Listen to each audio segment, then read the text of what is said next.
Umaarangkada na ngayon ang Portland Trail Blazers matapos magtala ng 3 sunod na panalo. Sa kasalukuyan, nasa ikasiyam na pwesto sila sa Western Conference na may record na 17 panalo at 20 talo, dahilan para manatili silang pasok sa play-in tournament. May hahabulin pa ang Portland kung target nila ang direktang playoff spot. Ang number 6 na Minnesota Timberwolves ay may lamang na 6 na panalo, pero para sa Blazers malinaw na walang imposible, lalo na't mainit ang laro ng kanilang forward na si Deni Avdija. Sa pinakahuling panalo nila kontra Utah Jazz, halos mag-triple-double si Avdija matapos magtala ng 33 puntos, 8 rebounds at 9 na assists, isang performance na talagang pang-all-star ang dating at patunay ng kanyang malaking papel sa pag-angat ng Portland.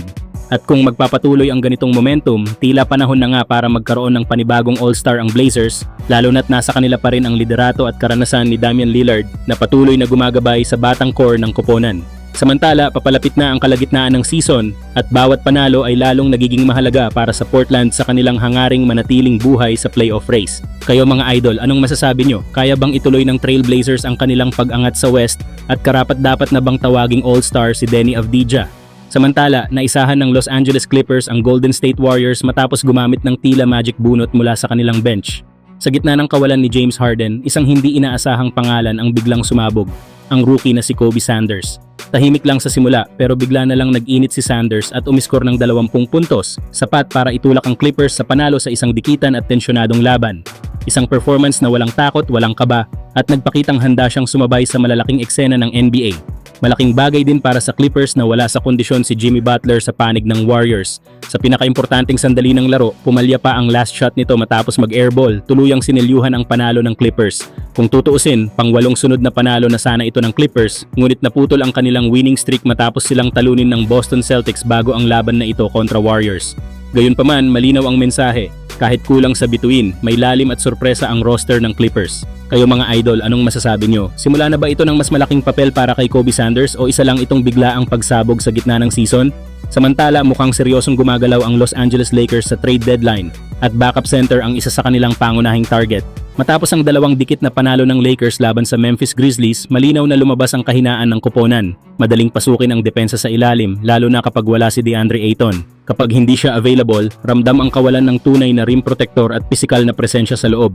Dahil dito, lumulutang ang pangalan ni Robert Williams ng Portland Trail Blazers bilang posibleng solusyon. Kilala si Williams bilang isang defensive-minded center na kayang magbigay ng rim protection, rebounds, at energy kahit sa limitadong minuto.